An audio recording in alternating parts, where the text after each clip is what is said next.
હળવદમાં ધાંગધ્રા ફળિયામાં ફિરોજ યુનુસ સંધી કે જેઓને 10-12 વર્ષથી મોગલ માતાજી આવતા લોકોના દુઃખ દર્દ મટાડવાનું કામ, રોગ મટાડવાનું કામ, સંતાન પ્રાપ્તિ આપવાનું કામ, પ્રેમ લગ્ન, પતિ પત્નીના સમસ્યાનું ઝઘડાનું નિવારણનું કામ પોતે માતાજીનો પ્રકોપ બતાવી અને લોકોને ગુમરાહ કરી, ભ્રમવા કરી અને શારીરિક, માનસિક, આર્થિક શોષણનું કામ કરતા હતા.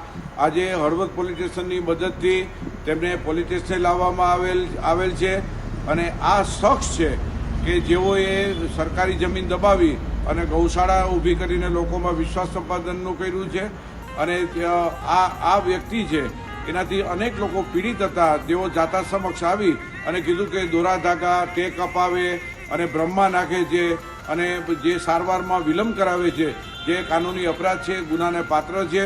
વિજ્ઞાન જાથાએ આજે વિધિવત રીતે પોલીસ ઇન્સ્પેક્ટરને ફરિયાદ આપી દીધી છે. આગળની કાર્યવાહી પોલીસ કરવાની છે. અમે લોકોને અપીલ કરી છે, હિન્દુ, મુસલમાન કે ક્રિશ્ચિયનની અંદર કોઈ પણ વ્યક્તિ માતાજીનો પ્રકોપ બતાવે કે ચમત્કારના નામે લોકોને ડર કે ભય ફેલાવે તેની સામે કાનૂની ગુનો દાખલ થઈ શકે છે. અને આવા કોઈ પણ શખ્સ હોય અને લોકોને આશ્વાસન આપે કે બ્રહ્મા નાખે તે સંબંધી પણ ગુનો બને છે.